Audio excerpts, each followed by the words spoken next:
حمیت دینی کی آگ بھر دیتا. میرا رب اور اس کی بات فامال، میرا اللہ اور اس کے دین کی دھجیاں بکھیری جا رہی ہوں. حضرت ابوبکر نے کیا فرمایا تھا؟ ایبدل الدین وانا حی، میرے ہوتے ہوئے ابھی میں زندہ ہوں اور دین میں کوئی تغیر و تبدل آ جائے گا. اگر یہ نہیں ہے تو بے غیرتی. حمیت نام تھا جس کا گئی تیمور کے گھر سے، اور اس بے غیرتی اور بے حمیتی کا عالم جو یہ ہے، جو ہمارے دین میں مقام ہے، اس کو سن لیجئے. آہ اللہ عز و جل الى جبرائیل علیہ الصلاۃ والسلام ان اقلب مدینۃ کذا و کذا باہلھا. اللہ نے وحی کی حضرت جبرائیل کو علیہ الصلاۃ والسلام، فلاں فلاں بستیوں کو الٹ دو، صدوم اور عمورہ کی بستیوں کی طرح عذاب ہلاکت نازل کر دو.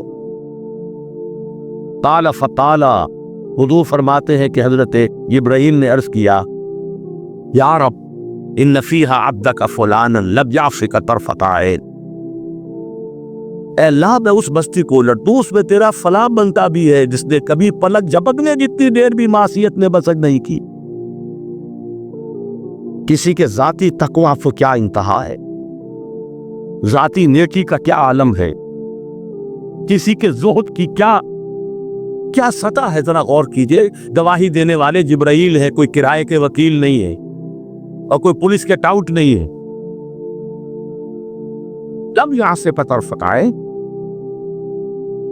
قال فقال، حضور فرماتے ہیں اللہ نے ارشاد فرمایا، اقلبھا علیہ وعلیہم، الٹو اس بستی کو، پہلے اس بدبخت پر پھر دوسروں پر. فإن وجهه لم يتمعر في ساعة قط، اس لیے کہ اس کے چہرے کا رنگ کبھی میری غیرت اور حمیت کی وجہ سے متغیر نہیں ہوا. اس کو کسی نے ماں کی گالی دے دی تو پورے جسم کا خون چہرے میں آ گیا، کچھ کر نہ سکا، ہو کانپ تو گیا اپنی جگہ پر. اب میرے دین کی دھجیاں بکھرتے ہوئے دیکھتا رہا اور لگا رہا، مست رکھو ذکر و فکر صبح گاہی میں اسے، اور پختہ کر دو مزاج خانقاہی میں اسے. انہی مسائل میں الجھاؤ. سورہ فاتحہ سے پہلے بسم اللہ بھی پڑھنی چاہیے، جہری طور پر کہ نہیں پڑھنی چاہیے. 1.5 گھنٹے کی تقریر سننے کے بعد اصل مسئلہ یہ اٹھا، بیڑا یوں ہی تو غرق نہیں ہو گیا ہے. جس نے کہا تھا کیا اسے معلوم نہیں اختلافی مسئلہ؟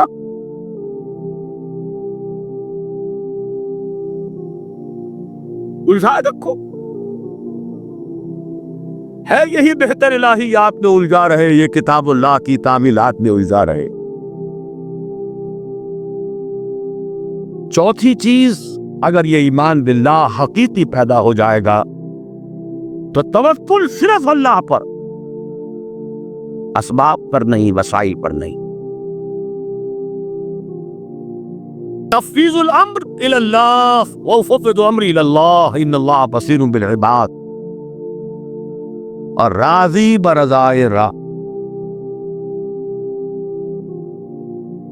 اے اللہ، میں نے اپنی جان کھپا دی، ابھی تیری مشیت میں نہیں ہے کوئی نتیجہ نکلنا، میں راضی ہوں.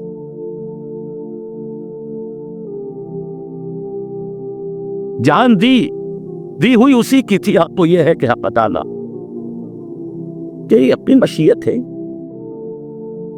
اس کی بے نیازی کا عالم یہ ہے کہ جلیل القدر نبی، اللہ اکبر، حضرت یحییٰ علیہ الصلوۃ والسلام، وآتیناہ الحکم صبیا وحنانا من لدنا وکان تقیا. اور ایک رقاصہ کی فرمائش پر گردن اڑا کر تسم میں رکھ کر سر پیش کر دیا. نہ آسمان پھٹا نہ زمین سخت ہوئی. اس کی بے نیازی ہے. اب کون اپنا فرض ادا کرنا ہے، بس توکل اس پر، تفویض الامر اس کو، اور اس کی رضا پر راضی. ہم بھی تسلیم کی ہو ڈالیں گے، بے نیازی تیری عادت سے صحیح. 4 چیزیں ہوں گی تو یہ جہاد فی سبیل اللہ ہوگا. اور ابھی صرف ایمان باللہ کی بات ہوئی. اس کے بغیر کود جاؤ میدان میں، رام بھلی کرے گا. سیاسی جو ہے لوگ اپنے حوصلہ مندیوں کا نشانہ بناتے ہیں، ایکسپلائٹ کرتے ہیں نوجوانوں کو. تو دوستو ویڈیو آپ لوگوں نے دیکھ لی، اور ان جیسے عالم جو ہے وہ صدیوں میں پیدا ہوتے. تو بہت تھوڑے سے عالم ہیں دوستو جو مجھے بہت زیادہ پسند ہے. ان میں ڈاکٹر اسرار احمد اور ڈاکٹر ذاکر نائک.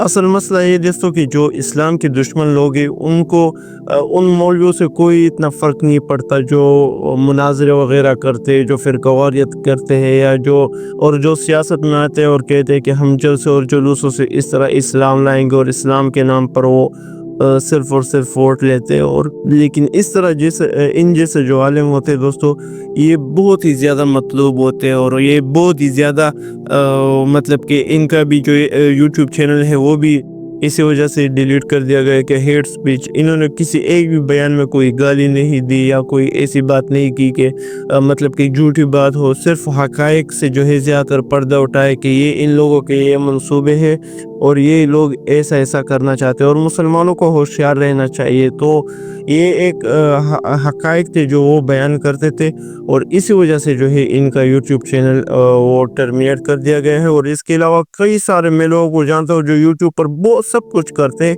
لیکن ان کے چینلز جو ہے وہ سالوں سے پڑے ہیں. لیکن آپ سے دوستو اپیل ہے کہ ابھی تک مجھے معلوم نہیں ہوا کہ ان کا جو دوسرا آفیشیل چینل ہے وہ کون سا ہے یا کہاں پر ہے. لیکن اگر آپ کو کسی کو معلوم ہو تو وہ لنک دے دے، اور جتنا ہو سکے اس کے 29 لاکھ کے قریب 3 ملین کے قریب سبسکرائبرز تھے. تو یہ ہماری ذمہ داری ہے کہ ہم دوبارہ ان کو سپورٹ کریں. اور یہ صرف اس کے لیے نہیں کہ ہم بس ایک ٹرینڈ ہے 2-3 دن ہمیں اس ٹویٹر پر ہم نے ایک ٹرینڈ چلا لیا اور اس کے بعد جو ہے پھر ہم سب بھول جائیں گے. نہیں، ہمیں بھی چاہیے کہ ان کا جو مقصد تھا، ان کا جو مشن تھا ان کو آگے بڑھائے.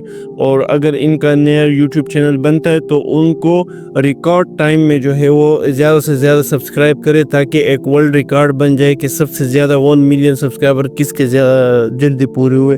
تو ایک ایسا ریکارڈ بن جائے تاکہ ان لوگوں کو پتہ چلے کہ الحمدللہ اب بھی تھوڑی سی صحیح لیکن کچھ نہ کچھ غیرت ہم مسلمانوں میں اب بھی ہے. باقی اس کے بارے میں آپ کیا سمجھتے ہیں دوستو؟ تو اپنے قیمتی رائے کمنٹ کے ذریعے مجھے ضرور بتائیں. والسلام.